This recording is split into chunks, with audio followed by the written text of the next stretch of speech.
Jungkook ভাই, তে কি হয়েছেটা কি? হাঁপাচ্ছিস কেন? কিছু কি হয়েছে?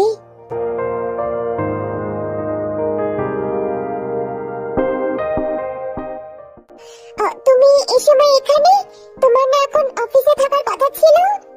দেখে দেখে জাঙ্কুক এগিয়ে এসে মৃদু হাসে, তের হাত দুটো আঁকড়ে ধরে বলে, তোর জন্যই অপেক্ষা করছিলাম। অফিস থেকে বাবা ছুটি দিয়েছে। দাদি নাকি বাবাকে বলেছে তোকে নিয়ে যেতে আমি শপিং এ যাই। কেনাকাটা করতে হবে তো, সামনে তো আমাদের বিয়ে। জান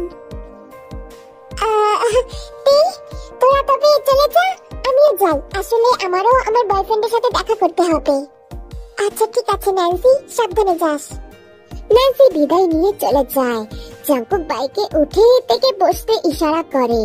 তে বসতেই জাঙ্কুক বলে ওঠে, সোনা আমাকে ভালো করে ধরে বস। তে জাঙ্কুকের কাঁধে হাত রাখে। আজ তোর যা যা পছন্দ হয় সব কিনবি, কোনো বাহানা করবি না। দাদি সব বলে দিয়েছে আমাদের প্রয়োজনীয় সব যাতে কিনে নিয়ে বাড়ি ফিরি, বুঝতে পেরেছিস? এত কিছু? আমি এত কিছু নিজে কিভাবে পছন্দ করব ভাইয়া? আমি আছি না, আমি থাকতে তোর চিন্তা কিসের? চল এবার। কথাটি বলে জাঙ্কুক বাইক স্টার্ট দেয়। আয়ু এতক্ষণ দাঁড়িয়ে দাঁড়িয়ে ওদের সব কথা শুনলো। রাগে দুঃখে বেঞ্চে বসে কান্না করতে থাকে আবারও। এদিকে ইউনহো ও ইরিন স্কুকায়ের কাছ থেকে জাঙ্কুক আর তের বিয়ের কথা শুনে আশ্চর্য হয়ে যায়। মনে মনে সেও রাগে ফুঁসতে থাকে।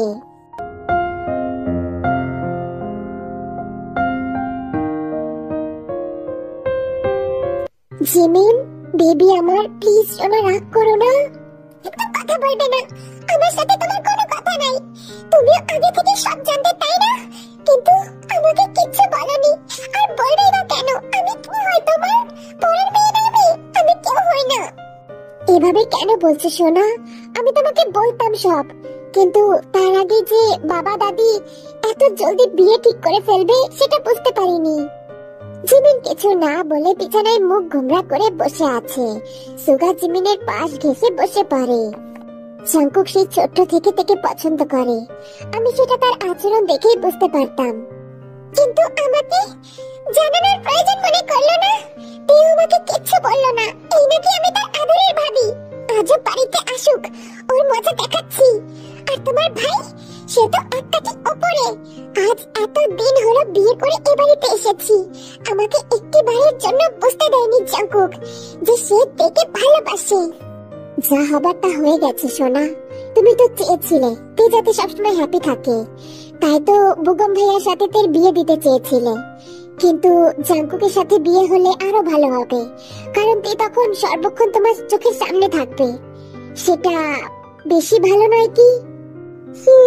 সেটা তো ঠিক বলেছো, কিন্তু তাও আমাকে একবার জানালে কি হতো? আহা সোনা, আর রাগ করে না। এখন তো সবকিছু ঠিকঠাক হয়ে গেছে। এখন বরঞ্চ বিয়ের জোগাড় যন্ত্র শুরু করো। সামনে তো তে আর জাঙ্কুকের বিয়ে। ঠিকই বলেছো। তে হ্যাপি থাকলে আমিও হ্যাপি।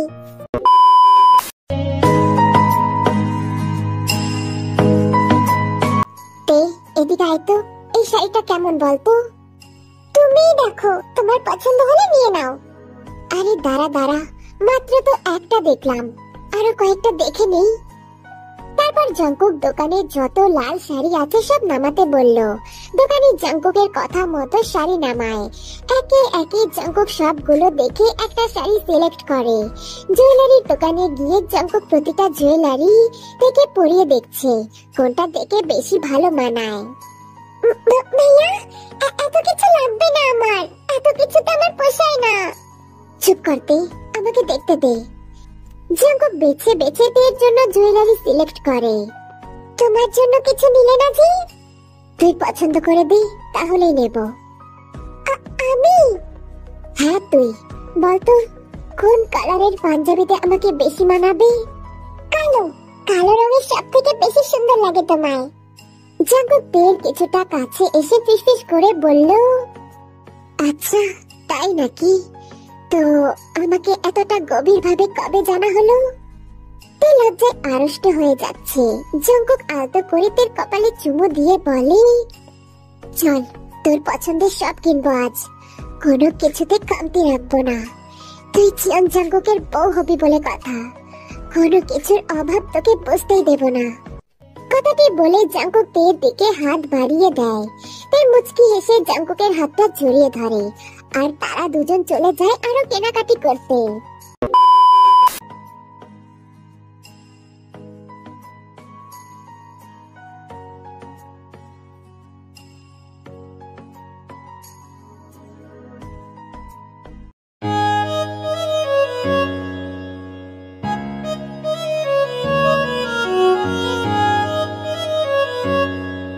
জাঁকজমক ভাবে সাজানো হয়েছে সুধাকুঞ্জ।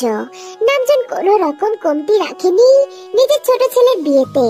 বিয়ে উপলক্ষে জিমিনের পরিবারের সবাই এসেছে। বুগম সাথে করে তার হবু বউ জিসোকেও নিয়ে এসেছে। জিন জিসোকে পেয়ে ভীষণ খুশি। মেয়েটা খুবই ভদ্র আর কর্মঠ স্বভাবের। জিনের বেশ মনে ধরেছে মেয়েটাকে।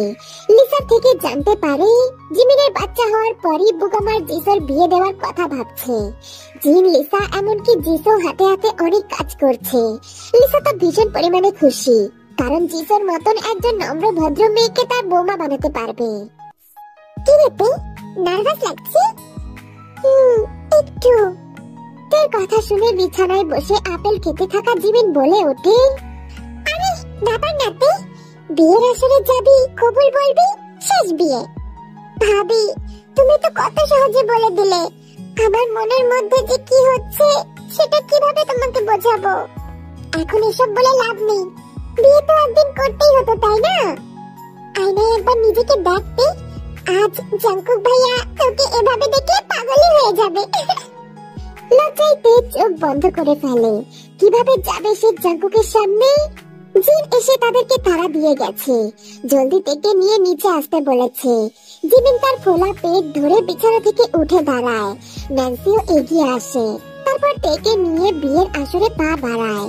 তের হাত পা কাঁপছে, ভীষণ পরিমাণে কাঁপছে, মনে ভয়ও লাগছে। সকলে তেকে দেখে যাচ্ছে, এতে করে তের ভীষণ অস্বস্তি হচ্ছে। তে আসতেই নামজন এসে তেকে বিয়ের আসরে বসায়। তার বিপরীত পাশে বসে আছে জাঙ্কুক, কিন্তু দুজনের মাঝখানে পর্দা থাকায় কেউ কাউকে দেখতে পাচ্ছে না। তে তো লজ্জায় মাথা নিচু করে বসে আছে। এবার কাজী বিয়ে পড়ানো শুরু করলো। উপস্থিত সকলে দাঁড়িয়ে বিয়ে পড়ানো দেখছে। তের পাশে বসে আছে ন্যান্সি, নামজন আর জিনও আছে। তেই তাদের নিজের কাছে বসতে বলেছে। আর ওদিকে জাঙ্কুকের পাশে বসে আছে সানা, সুগা, জিমিন, লিসা, জিহব। তাদের থেকে একটু দূরে দাঁড়িয়ে আছে বুগম আর জিসো। জিসোর চোখে মুখে খুশির জোয়ার। এর আগে কখনো জিসো এত কাছ থেকে বিয়ে পড়াতে দেখেনি, আজ দেখবে, তাই একটু বেশি খুশি লাগছে তাকে। কাজী বিয়ে পড়ানো শুরু করে। ভীষণ পরিমাণে ভয় লাগছে। কাজী যখন জাঙ্কুককে কবুল বলতে বলে, তখন তের কানে ভেসে আসে জাঙ্কুকের গম্ভীর কণ্ঠস্বরে ধ্বনি হওয়া কবুল শব্দ।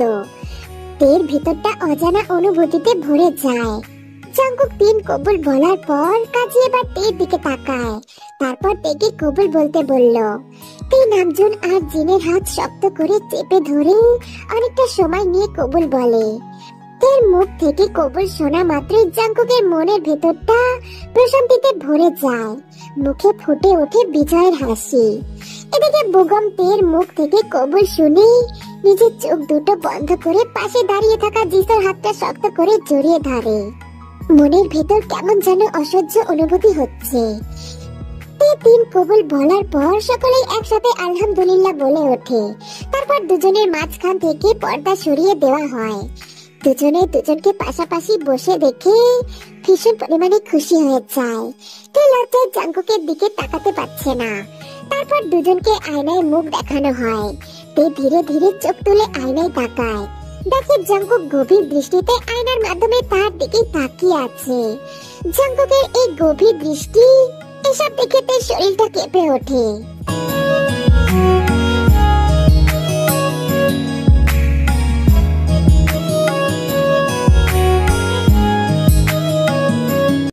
বাসর ঘরে বসে আছে। জিন এসে থেকে খাইয়ে দিয়ে গেছে। আপাতত তের সাথে বাসর ঘরে বসে আছে জিমিন, ন্যান্সি আর জিসো। সবাই থেকে এটা ওটা বলে লজ্জা দিচ্ছে, আর তেও ভীষণ পরিমাণে লজ্জা পাচ্ছে। তখনই দরজা দিয়ে সানাকে রুমে প্রবেশ করতে দেখা গেল। সানাকে দেখে সবাই চুপ হয়ে যায়, আর তে মাথা নিচু করে ফেলে। সানা কিছুক্ষণ তের মুখের দিকে তাকিয়ে থেকে বিছানায় গিয়ে তের সামনে বসে পড়ে। তারপর কিছু না বলে তের হাতটা সামনে ধরে বালা পরিয়ে দিতে থাকে। তে এবার চোখ তুলে দাদির দিকে তাকায়। সানা বালা দুটো তের হাতে পরিয়ে দিয়ে বলে, এগুলো আমার ছোট নাতবইয়ের জন্য বানিয়েছিলাম। বড় নাতবইয়ের সময় যখন তাকে দিয়েছি, তাহলে তোকে এবার কি করে বাদ রাখি বল? এগুলো সবসময় পরার দরকার নেই, তবে সাবধানে রাখবি। হারিয়ে ফেললে কিন্তু তোর কপালে কষ্ট আছে। সানার কথাতে মাথা নাড়ায়। সানা জিমিনের দিকে তাকিয়ে বলে, তা বড় নাতবু, তোকে সব বুঝিয়ে দিয়েছে তো? জিমিন বুঝতে পারে সানা কিসের কথা বলছে। জিমিন দুষ্টু হেসে বলে, আপনি তো আমার থেকে এসব সম্পর্কে বেশি অজ্ঞাত দাদি, আপনি না হয় বুঝিয়ে দিন। জিমিনের কথা শুনে বাকিরা হেসে ওঠে। আজকালকার মেয়েদের লজ্জা শরম কিচ্ছু নেই, তাদের পিছনে লাগতে পিছু হয় না, বেয়াদবগুলা সব। কথাটি বলে সানা তের দিকে তাকিয়ে তারপর বলে, হুন, আজকে হচ্ছে তোকে পাশের রাত। আমার ছোট নাতি যা করতে চাইবো তাই করতে দিবি, বুঝছিস? মনে রাখবি, আজ রাইতে বরকে খুশি করতে না পারলে তোর বর সবসময় তোর পিছু পিছু ঘুরবে না, বর আদর্শ হোক করবে না, বাধা দিবি না, বুঝলি? বর যা করতে চাই তাই করতে দিবি, আর বর রে সবসময় আঁচলে বাঁধা রাখবি। তাই বলে এই না যে আমার ছোট নাতি তোর কথায় উঠবো আর বসবো। আমি বলতে চাচ্ছি, যা সোহাগ চাই তাই দিবি, বুঝলি? সানার কথা শুনে তে লজ্জায় মরে যাওয়ার জোগাড়। এদিকে জিমিন সহ বাকিরা হাসতে হাসতে গড়াগড়ি খাচ্ছে। কি বললাম বুঝতে পেরেছিস তুই? জি দাদি, বুঝতে পেরেছি। সানা উঠে দাঁড়িয়ে চলে যেতে নিয়েও আবার একটু থেমে তের মাথায় হাত রেখে বলে, দোয়া দিলাম তোরা দুজন সুখী হ।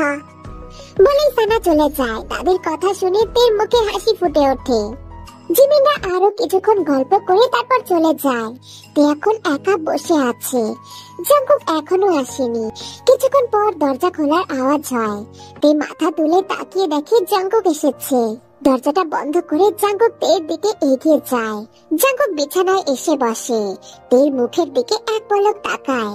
তে তো লজ্জায় আড়ষ্ট হয়ে যাচ্ছে। হঠাৎই জাঙ্কুক তের মাথায় ঘোমটাটা সরিয়ে দিয়ে কপালে আলতো করে চুমু খায়। তের পুরো শরীরে যেন বিদ্যুৎ খেলে গেল। জাঙ্কুক কিছু বলছে না। এতে করে তের আরো বেশি অস্বস্তি হচ্ছে।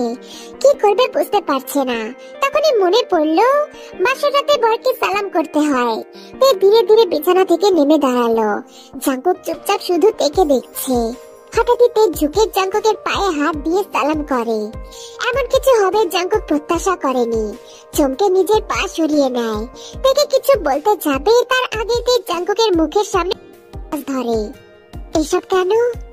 তে কাঁপা কাঁপা কণ্ঠে বলল, এটা নিয়ম ভাইয়া, এইটুকু খেয়ে নাও। এসবের দরকার নাই, আমার এখন তোকে চাই সোনা। জাঙ্কুকের মুখ থেকে এমন কথা শুনে তের হাত থেকে গ্লাসটা পড়ে যেতে নেয়।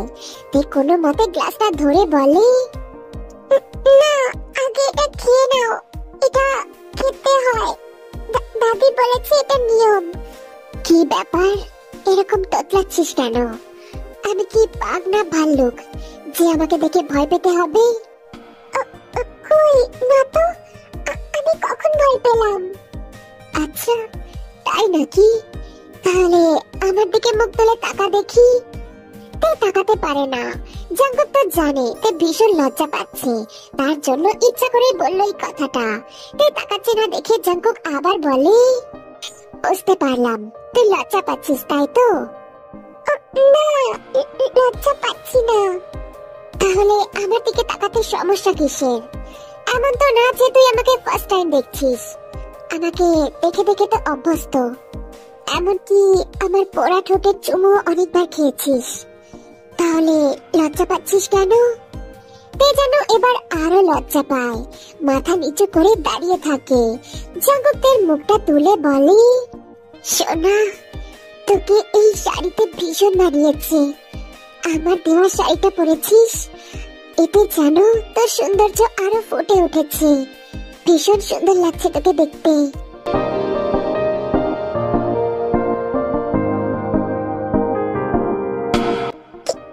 কি করছো কি? মেয়ে মানুষ কি করে সোনা? তে জাঙ্কুকের কথা বুঝতে পেরে চোখ বন্ধ করে ফেলে আর জাঙ্কুকের কাছে ধরা দেয়।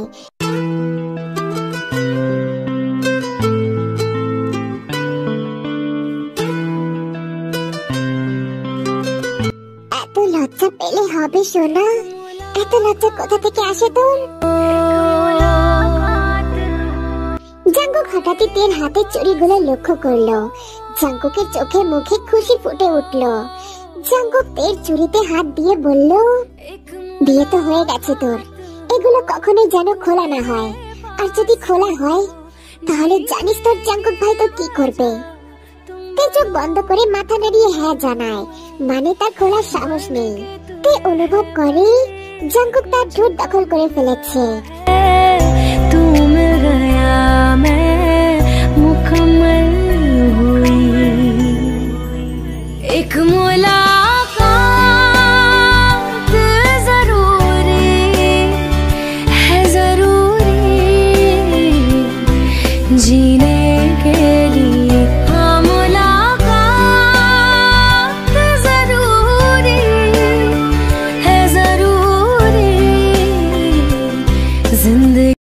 সারাটা রাত এর চোখে ঘুম নাই।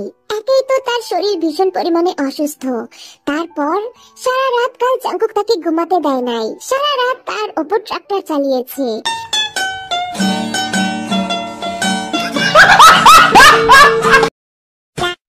যার ফলস্বরূপ তের শরীরের ব্যথার কারণে প্রচুর জ্বরও এসেছে। বিছানা ছেড়ে উঠতেই পারছে না। ভোর 4টার দিকে জাঙ্কুক আর তে ফ্রেশ হয়ে ঘুমিয়েছিল। সেই ঘুম ভাঙতে ভাঙতে বেলা 12টা বেজে যায়। তারপর থেকেই তের জ্বর। জাঙ্কুক তের জ্বর দেখে খুবই বিচলিত হয়ে পড়ে। পুরো শরীর আগুনের মতন গরম। তের শরীরে কাঁথাটা ভালোভাবে জড়িয়ে দিয়ে জাঙ্কুক জিনের কাছে চলে যায়। তের অবস্থার কথা জানতেই জিন দৌড়ে আসে। আসলে অনেক জ্বর মেয়েটার। জিন জলদি করে মাথায় জল পট্টি দিতে থাকে। বাকিটা সময় জিন তের কাছেই থাকে। এর মাঝে জাঙ্কুক এসে কয়েকবার তেকে দেখে যায়। তার কিছুতেই শান্তি লাগছে না, কিন্তু ঘরে জিন থাকায় বেশিক্ষণ থাকেনি দেখে চলে গিয়েছে। এখন প্রায় রাত 9টা বাজে। তের জ্বর এখন অনেকটাই কম, কিন্তু শরীর তারপরে মোটামুটি ভালোই গরম। জাঙ্কুকের রুমে বসে আছে জিন আর জিমিন। জাঙ্কুক বাড়ি নেই। জিন থেকে খাটের সাথে ভালোভাবে বসিয়ে খাবার খাইয়ে দিচ্ছে। তে খেতে চাচ্ছে না, তারপরে জিন জোর করে খাইয়ে দিচ্ছে। খাওয়া শেষ হলে জিন প্লেট নিয়ে চলে যায়। জিমিন এখনো বসে আছে আর মিটমিট করে হাসছে। কিরে তে, কাল পর্যন্ত তো একদম ঠিক ছিলি, এক রাতের মধ্যে কি সব এমন হলো যেমন জ্বর বাঁধিয়ে ফেললি? বলে জিমিন দুষ্টু হাসে। এদিকে লজ্জায় তের গাল লাল হয়ে গেছে। জিমিন আবারও বলে ওঠে, আমার দেবর বুঝি খুব বেশি আদর করেছিল তোকে, তাই তো এই সহ্য না করতে পেরে জ্বর বাঁধিয়ে ফেললি? ভাবি প্লিজ চুপ করো না একটু, কি সব বলছো? আরে লজ্জা পেতে হবে না, লজ্জা পাওয়ার কি আছে? মেয়ে মানলাম আমার দেবরটা একটু বেশি আদর করে। বলতে হবে তুই অনেক ভাগ্যবান, কারণ এত আদরি একটা বর পেয়েছিস। তে যেন এবার আরো লজ্জা পায়। জিমিন আরো জোরে জোরে হাসতে থাকে। জাঙ্কুক রুমে এসে দেখে তে গুটি সুটি মেরে শুয়ে আছে। দরজাটা বন্ধ করে জাঙ্কুক তের দিকে এগিয়ে আসে। আলতো করে তের কপালে হাত রেখে বুঝতে পারে শরীর এখনো ভালোই গরম। কিছুক্ষণ ঘুমন্ত তের মাথায় হাত বুলিয়ে দিয়ে ওয়াশরুমে চলে যায়। জাঙ্কুক তেকে সোজা ওয়াশরুমে নিয়ে যায়। হালকা করে তে শরীর মুছিয়ে দেয়। দুজনেই একসাথে ফ্রেশ হয়ে নেয়। তে সোনা, এখন একটু ভালো লাগছে? না জাঙ্কুক, আমার একটু ভালো লাগছে না। কোথায় অসুবিধা হচ্ছে আমাকে বল সোনা। বলে তের কপালে ভালোভাবে হাত দেয়। এদিক ওদিক ভালোভাবে দেখে কোথায় তের সমস্যা হচ্ছে। না এমন কিছুই না, আমার ভালো লাগছে না ভাইয়া, আমাকে কয়টা চুমু দাও না। জাঙ্কুক তো অবাক, এই মেয়ে কি বলে? একে তার অসুস্থ শরীর, এর ওপর সে আবার চুমু খাবে? তুই পাগল হয়ে গেছিস? তুই এখন অসুস্থ, অসুস্থতে কি সব বলছিস? কি বলছি? কিছুই বলছি না, দাও না প্লিজ। আচ্ছা ঠিক আছে, বিছানায় জল দিচ্ছি।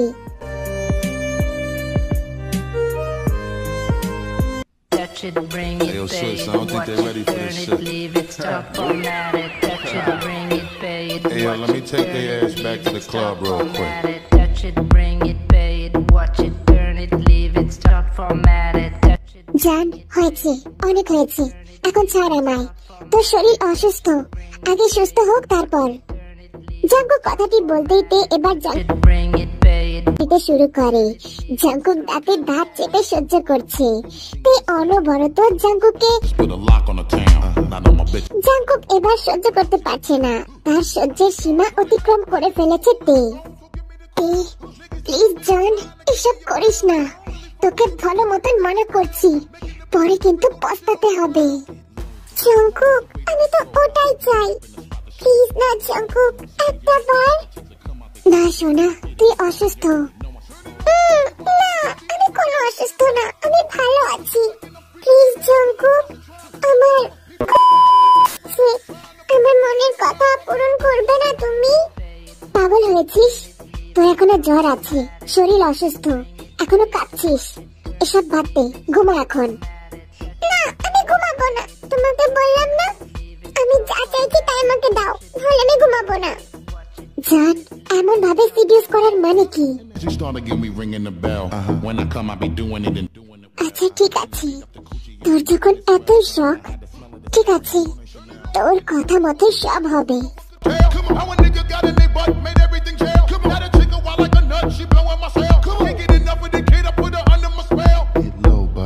Mommy, move it along. If you know you bout it, then get to removing your thong. To the whip and back of the truck, that's where you belong. After the yak. সুন্দর একটা দিনের সূচনা। Jimin বারান্দায় দাঁড়িয়ে ঝলমলে আকাশ দেখছে, আর একটু পর পর তার ফোলা পেটে হাত বোলাচ্ছে। কয়েকদিন বাদেই জিমিনের ডেলিভারি। ভীষণ আনন্দ হচ্ছে জিমিনের, যাকে এত মাস না দেখে ভালোবেসেছে, সেই ছোট্ট প্রাণটা আর কয়েকদিন বাদে পৃথিবীর আলো দেখবে। ধীরে ধীরে বারান্দা থেকে রুমে এসে বিছানায় বসে পড়ল জিমিন, আর নিজের অনাগত বাচ্চার সাথে নানান ধরনের কথা বলতে থাকে। শোনা, আজ তোকে একটা গল্প শোনাবো, আমার আর তোর পাপার ভালোবাসার গল্প, শুনবি? তখনই জিমিনের পেটে থাকা ছোট্ট প্রাণটা একটু নড়ে ওঠে। এতে করে জিমিন মুচকি হেসে বুঝতে পারে তার প্রাণটা হ্যাঁ সম্মতি জানিয়েছে। আচ্ছা তবে শোন, তোর পাপা ছিল ভার্সিটির সব থেকে পপুলার স্টুডেন্ট। সুগার একটা বেস্ট ফ্রেন্ড সার্কেল ছিল, সিনিয়র ছিল বিধায় তাদের ভার্সিটিতে খুব রাশ ছিল। আর আমি তখন মাত্র নতুন ভর্তি হয়েছি। ভার্সিটির প্রথম দিনই আমাকে ওদের ফ্রেন্ড সার্কেলের সম্মুখীন হতে হয়।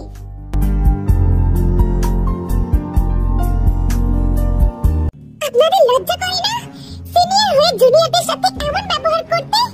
দেখি আমার রাস্তা থেকে সরুন, আমার ক্লাস আছে, দেরি হয়ে যাচ্ছে।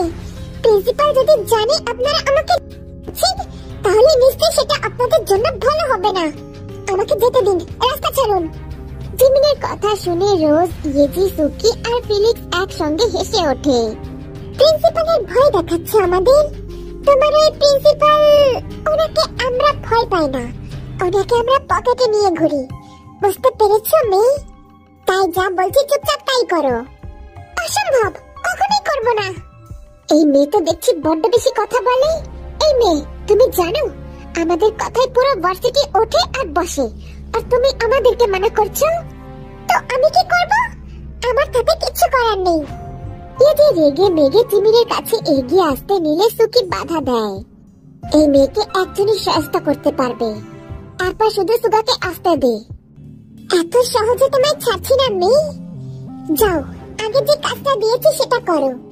এখানে আশেপাশে অনেক ছেলে আছে, এর মধ্যে যে কোনো একটা ছেলেকে কিস করো, তোমাকে আমরা ছেড়ে দেব তুমি যদি এটা করতে পারো। কি মাথা খারাপ হয়ে গেছে আপনাদের? জীবনেও না, আমি এটা জীবনেও করব না। করতে তো তোমাকে হবেই সোনা। No first. জিমিন অনেক জোরাজুরি করার পরও ওদের থেকে মুক্তি পেল না। অজ্ঞতা রাজি হয়ে গেল। আশেপাশে চোখ বুলিয়ে দেখতে পেল একটা সুদর্শন ফর্সা মতো ছেলে চোখে সানগ্লাস লাগিয়ে ফোনে কথা বলতে বলতে এদিকে আসছে। জিমিন একটা দীর্ঘশ্বাস ফেলে চুপচাপ এগিয়ে গেল। ছেলেটা বুঝে ওঠার আগেই টুপ করে ছেলেটার গালে চুমু দিয়ে ফেললো জিমিন। জিমিনের কাণ্ডে সবাই হতবাক। রোজ, ইয়েজি, ফিলিক্স, সুকি সবাই অবাক। ছেলেটা ফোন রেখে চোখে চশমা খুলে অবাক নয়নে জিমিনের দিকে তাকালো। জিমিন তো ভয়ে শেষ, কাঁপা কাঁপা কণ্ঠে বলল,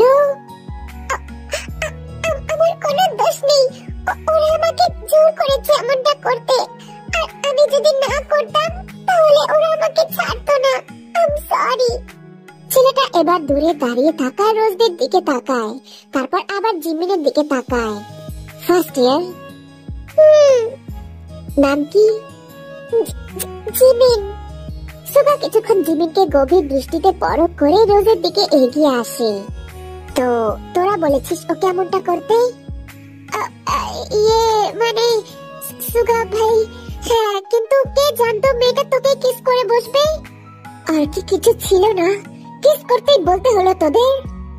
আরে মেয়েটা বড্ড কথা বলে, তাই তো বলেছি। জিমিন এতক্ষণ ধরে ওদের কথা শুনে বুঝতে পারে এই ছেলেটাই এদের মধ্যে সবার থেকে বড়, মানে বস। জিমিন তো রেগে মেগে অস্থির। ও, তার মানে আপনি এদের লিডার? আপনার লজ্জা করে না এভাবে জুনিয়র করছেন? মনে রাখবেন, পরের বার এমন কিছু করলে না সোজা প্রিন্সিপালের কাছে বিচার দিব, বুঝতে পেরেছেন? কথাগুলো বলে জিমিন চলে যায়। কিরে ভাই, তোকে এতগুলো কথা বলে গেল আর তুই কিছুই বললি না, চুপচাপ শুনে গেলি?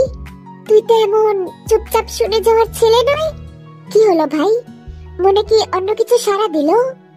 সুগা কিছুই বলে না, শুধু জিমিনের যাওয়ার পানে তাকিয়ে মৃদু হাসে। না ব্রো, বেশ ইন্টারেস্টিং।